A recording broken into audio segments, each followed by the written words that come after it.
ಭಾರತಿ ಭಾರತಿ ಮಗಳೇ ಸೀತಾ.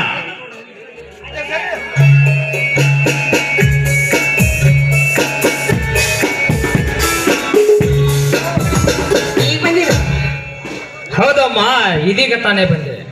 ಆ ಚೀಲವನ್ನು ಹಿಡ್ಕೊಂಡು ಬಂದಿದ್ರಲ್ಲ, ಅದ್ರಲ್ಲಿ ಏನಾದ್ರೂ ಇದೆಯಾ? ಹೌದಮ್ಮ, ಶ್ರೀ ಬೊಮ್ಮಸಾಗರ ದುರ್ಗಾದೇವಿ ದರ್ಶನಕ್ಕೆ ಹೋಗಿದ್ದೆ. ಅಲ್ಲಿ ತಂದ ಪ್ರಸಾದವಮ್ಮ.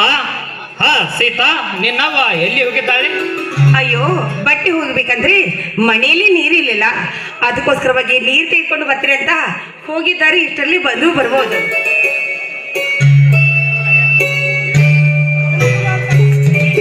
ತಂದೆ ಮಕ್ಕಳು ಇಬ್ರು ಸೇರಿ ಒದ್ದಾಡ್ಬೇಕಲ್ಲ, ಏನದು? ಪಾರ್ವತಿ, ಇಂಟ್ರಿಗೆ ಹೋದ ಶ್ರೀಕಾಂತ ಇನ್ನೂ ಬಂದಿಲ್ಲವೇ? ಇಲ್ಲ ರೀ, 3 ದಿನ ಹೊತ್ತಾಯ್ತು. ಆ ಶ್ರೀಕಾಂತನು ಮನೆಗೆ ಬಂದಿಲ್ಲ. ಚೀಲ ಎತ್ತೋ ಸ್ಪರ್ಧೆಗೆ ಹೋದ ಆ ಪ್ರಶಾಂತ್ನು ಮನೆಗೆ ಬಂದಿಲ್ಲ.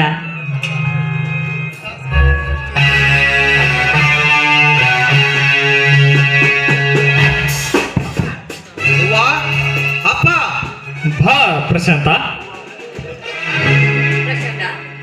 ಚೀಲ ಎತ್ತೋ ಸ್ಪರ್ಧೆಗೆ ಹೋಗಿದ್ಯಲ್ಲ, ಏನಾಯ್ತಪ್ಪ?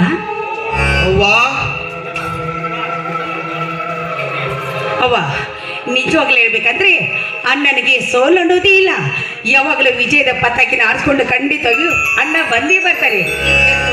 ತಂಗಿ, ನನ್ನ ಸಾಧನೆಗೆ ಸಾಥು ಕೊಡುವ ತಂಗಿ ತಮ್ಮಂದಿರು, ಅಷ್ಟಕ್ಕೆ ಕೊಗ್ಗದಿರೋ ಲಾಭಕ್ಕೆ ಇಕ್ಕದಿರೋ ಎಂದು ಬೆಂತಟ್ಟು ತಂದೆ ತಾಯಿಯರು ಇವರು ಇರುವವರೆಗೂ ಸೋಲೆನ್ನುವುದು ಇಲ್ಲವೋ ನನ್ನ ಇತಿಹಾಸದಲ್ಲಿ?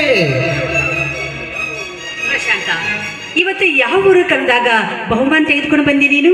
ಅವ್ವಾ, ಬಾಗಲಕೋಟೆ ಜಿಲ್ಲೆ ಹುಣಗುಂದ ತಾಲೂಕು ಚಿಕ್ಕಮಾಗಿಯ ಗ್ರಾಮದಲ್ಲಿ ಶ್ರೀ ಸಿದ್ಧಲಿಂಗೇಶ್ವರ ಯುವಕ ಸಂಘದವರು ಉಸುಕಿನ ಕೊಡ 3 ಇರುಸು ಉಸುಕಿನ ಚೀಲವನ್ನೆತ್ತುವ ಆಟವನ್ನು ಏರ್ಪಡಿಸಿದರು.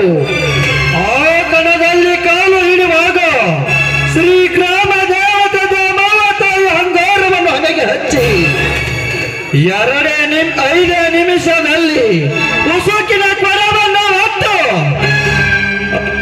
ಶರ್ಟ್ ಬಿಚ್ಚಿ ಶರ್ಟ್ ಹಾಕಿಕೊಂಡೆ. ಮುಂದೆ 3 ಇರಸನ್ನು ಕಟ್ಟಿದರು.